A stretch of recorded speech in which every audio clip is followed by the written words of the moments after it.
America, my name is Osei-Frimpong, and you're watching The Black Athenians. I come to you live every Friday about this time, and today I'm going to talk about Obama. I was going to talk about the Alabama union vote, but I'm going to have to push that to next week because Obama had to open up his yap and said something special.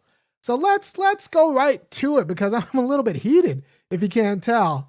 Let me just put the clip at issue because I want, we're working with text here, so I want to see what I can see. All right, here we go. So Obama, it turns out, since in his post-presidency, he's young, so he's going to be mouthing off for a while. It's very important that we put him in his place now because he's going to be here. He's like the poor. He'll always be with us, depending on he's probably gonna outlast me, right? Like his lifespan, is going to outlast me and everybody who cares about racial justice. So this is what Obama said. So Obama says, white resistance and resentment stopped him from pushing for reparations. And he said, other parts in the article, he says, reparations might be justified and there is a justice case for them, but white resistance and kept him from actually pressing the fight. And this is awful for a few different reasons. The first reason is you have two jobs as an elected official. I'm going to say this again. If people miss it, I might say it a few times. You have two jobs. One is to push policy.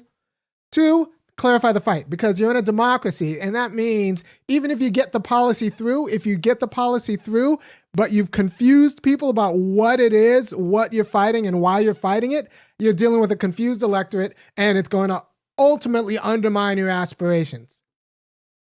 So you have two jobs.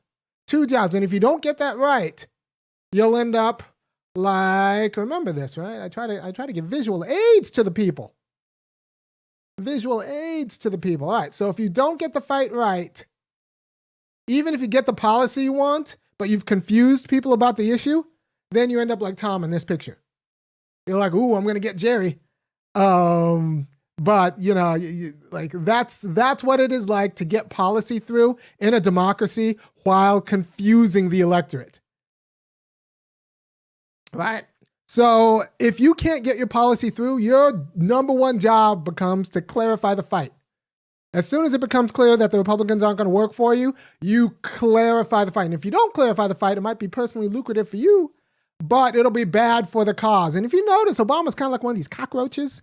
Every institution he's around is worse for him being around it, but he ends up rich, right? The Democrats lost, 1,000 legislative seats over the course of his 8 years as president. So he confused people about what a Democrat is. And if you're poor and you're confused about what a Democrat is, you might as well vote for the person who actually believes in something. And those were the Republicans at the time.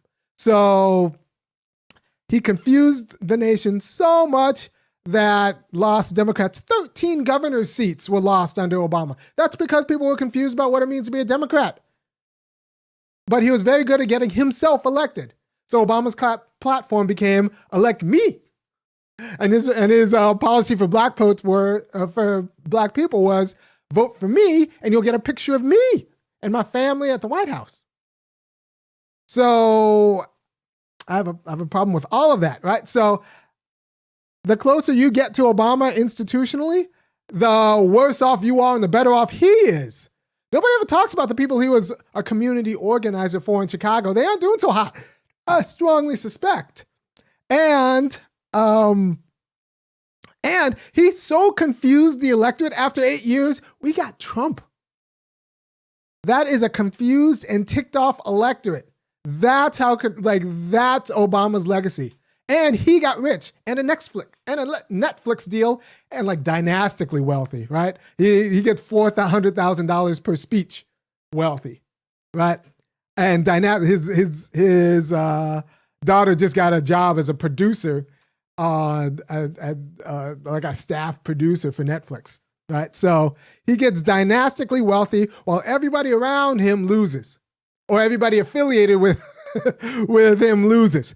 And that is not good for black people. That's not good for Democrats. It's not good for American justice. And he straight up said, I want to put this, and he said the cause for reparation maybe justified, but white feelings and resistance kept him.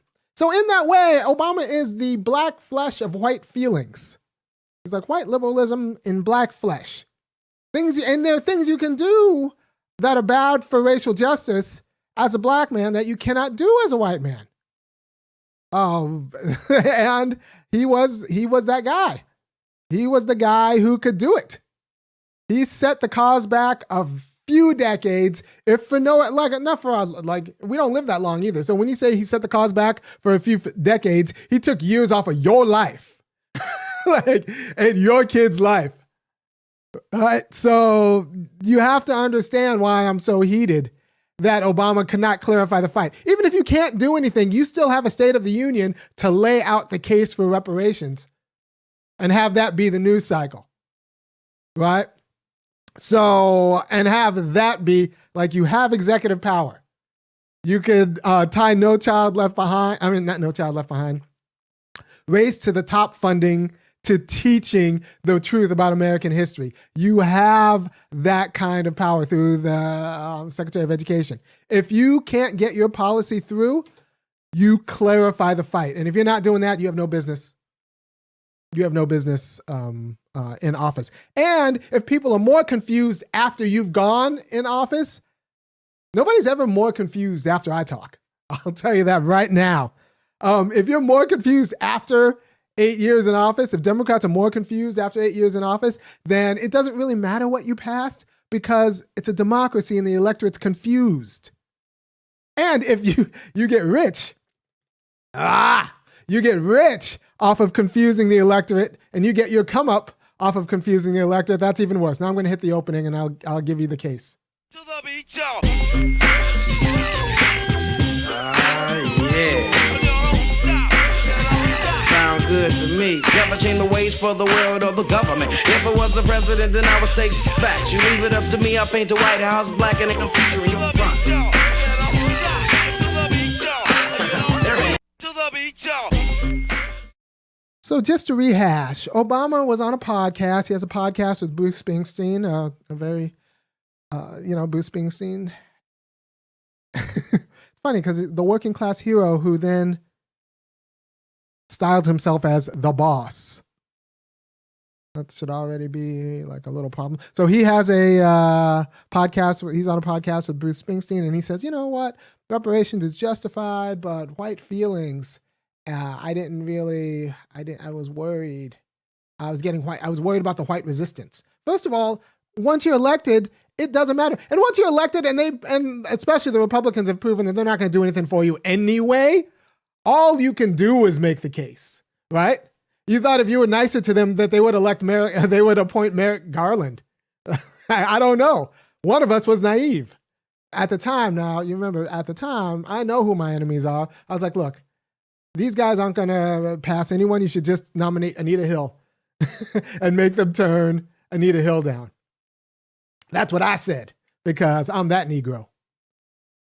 As opposed to Obama, who says, there is no black America, there is no white America, just the United States of America. Unless we're talking about racial justice, in which case, if we're going to get justice for black people, then the whites won't even let me talk about it. I'm sorry. The whites won't let me talk about it. They won't let me talk about it. I'm sorry. I thought I was a free Negro. I have access to nuclear codes, but I have to run everything I say by the whites, and they won't let me advocate for something that makes them nervous. Right? I'm worried about their resistance. Resistance to what? Like once, especially after 2010, and it was pretty clear that the Republicans were not going to let you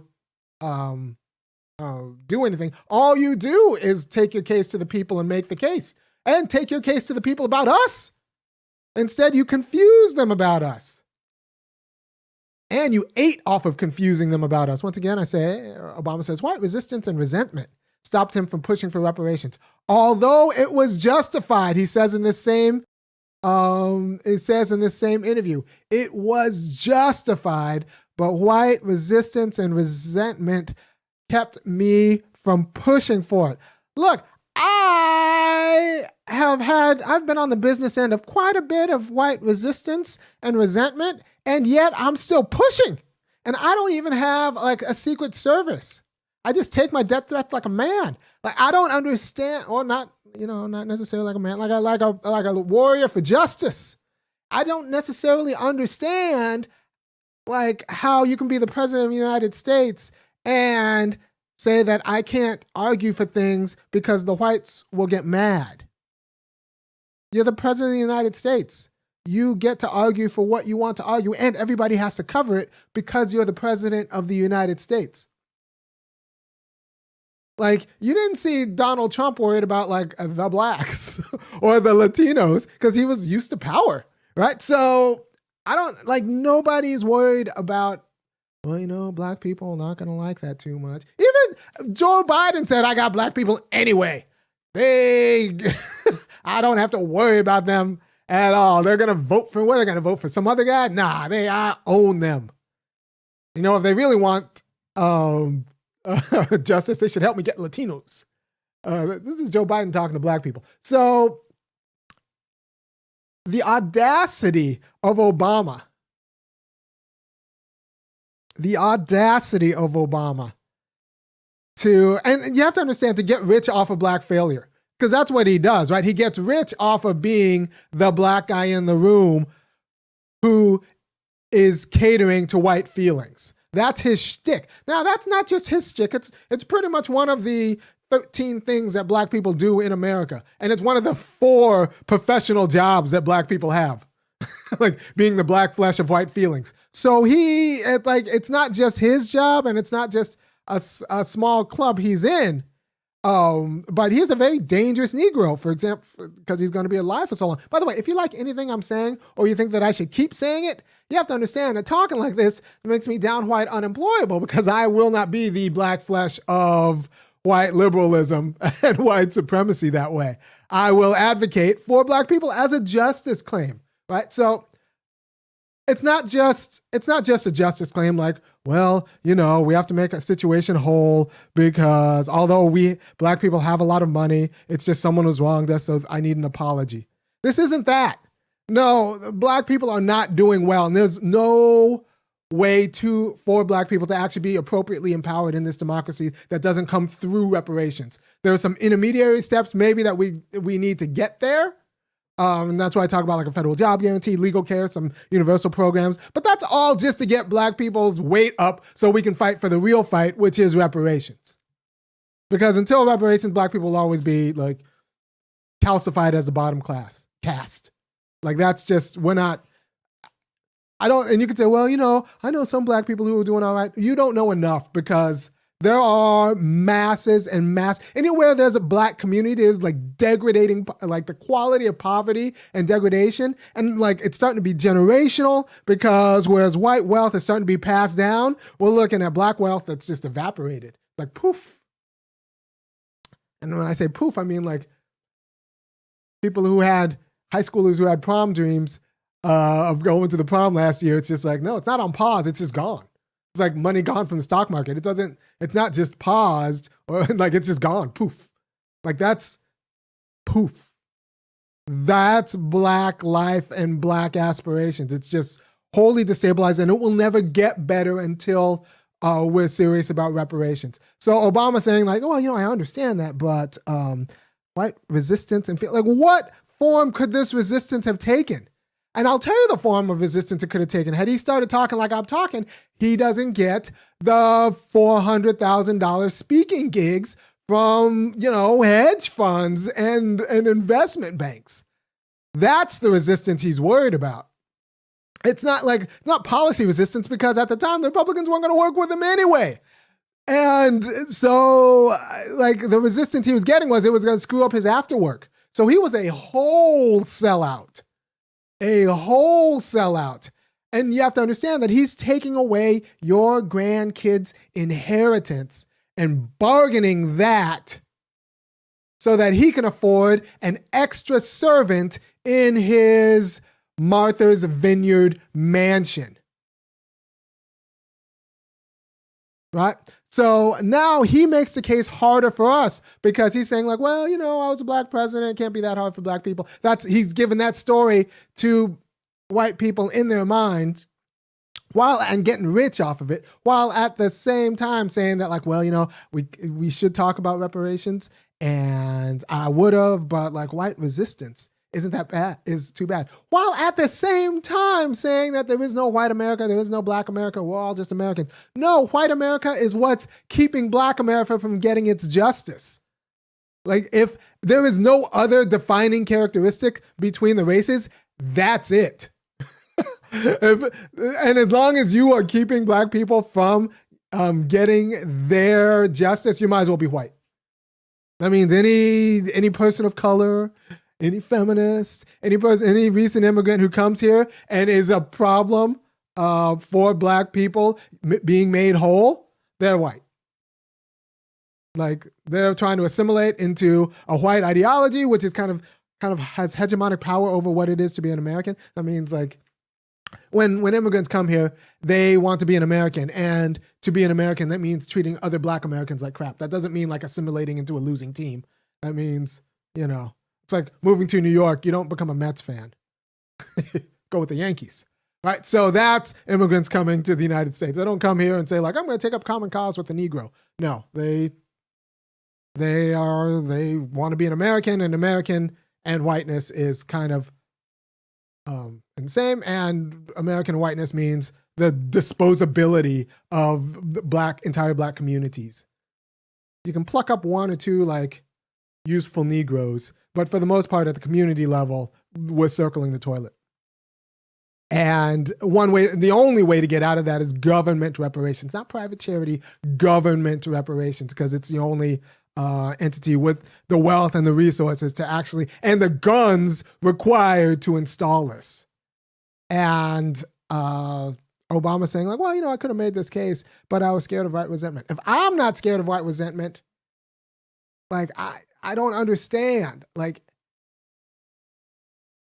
the damage you make by confusing the electorate about the fight when you're in office is worse than any policy. Is worse than any policy, because now white liberals and white conservatives use you against people who are actually fighting for black community uplift. Right? And he doesn't mind that because he still gets a check.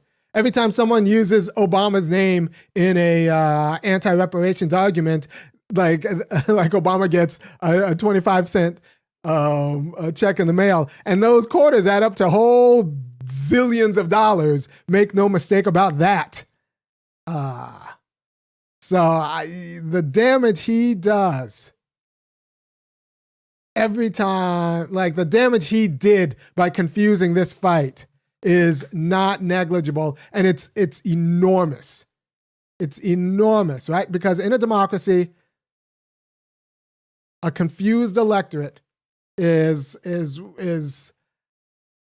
like undercuts or undermines any semblance of justice, of just, especially if you're a group. I said before that Obama's like the public defender who convinces you or is trying to convince you to take the plea deal, although he knows he's innocent. That's Obama to black people. Take the plea deal. Just take the plea deal. I don't trust the judge. Can't trust the judge. So just take the plea deal, although you're innocent, as opposed to like fighting for your innocence.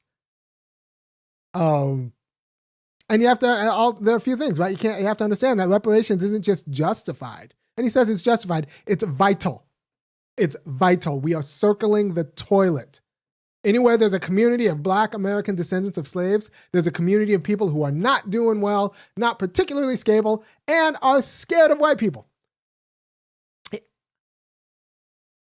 Barack Obama was a whole United States president. And he's like, well, I'm scared of the whites. I was scared of the whites. I would have fought for black people, but I was scared of the whites. What do you think that most other black people are in the position of? Like, they're like, yeah. If Obama's got a white boss, everybody else does too. All right, so, and he's, He's really the black flesh of white feelings, and that's a problem because you thought you elected a black president, but you really elected white feelings in black flesh. And that's going to keep us all degraded and confused. So I hope this has been useful to you. I hope this clarifies the fight for you, because we're in a bad way. We're in a bad way, black people, at the community level.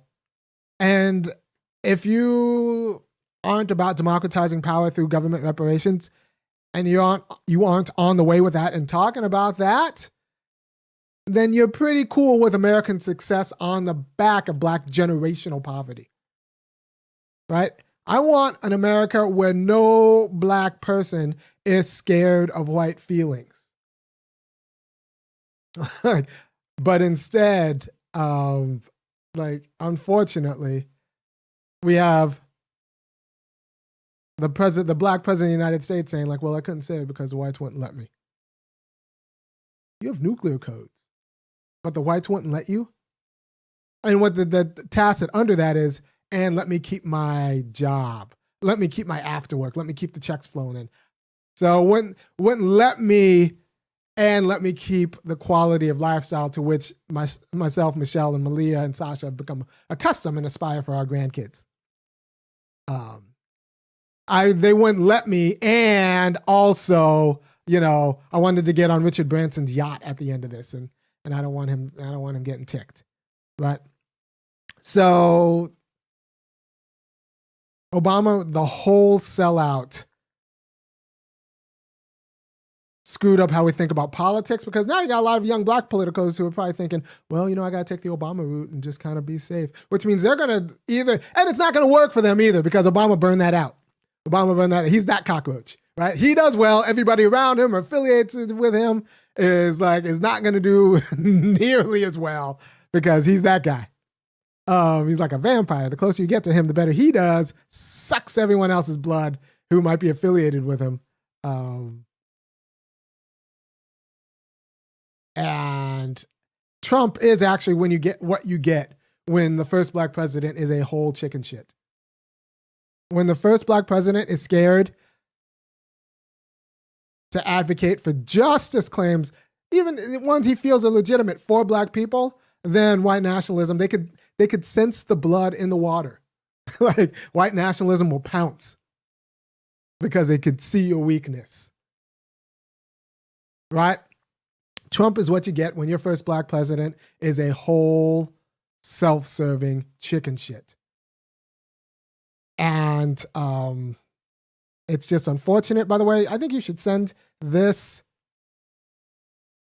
clip all around to everywhere and to, everywhere and risk getting banned, because there is no justice in America that's primarily or even at all concerned with white feelings first, or white resentment, or white resistance. No, they're going to resist. They're going to resent you. You're going to get called all sorts of names. Make your claim and clarify the argument.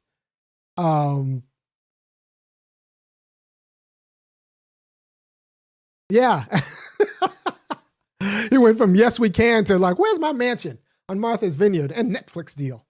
And to black people, he's pretty much saying that it must be hard I know it's hard for you, as he sips his champagne. And yeah, he saw the politics of white resentment looming. And so he kept his mouth shut, got paid, and kept folks confused in a way that, degrades the entire country, because we are a democracy. And if you have a confused electorate, confused about the justice claims and who deserves what, you end up with people who aren't confused, even if they're jerks, taking over. And that's how we got Trump. Yeah, I am not a fan of this man. I'm not the fan. I think he does a lot of damage to our politics. Yeah. All right. I hope this is clear. I keep doing this every week. So I think you should give me $5, $15, or $50 a month. Because after this, it might be a little bit tricky to get a job, although I'm very good at what I do. Go to www.thefunkyacademic.com. Peace. If you appreciate the work I do every week and you think that I should continue to do it because I'm giving you the quality of political knowledge and insight that will help you not squander your life and kind of rescue meaning from it, then go ahead and go to www.funkyacademic.com and kick in $5, $15, or $50 a month, or make one enormous donation. I like the monthlies because it allows me to budget more, and that'll help me, with a marketing budget or getting better equipment that works all the time. Because in a lot of ways, freedom means having equipment that works every time you turn it on. And I want to be a free Negro. So if you like what I do, go to funkyacademic.com and contribute.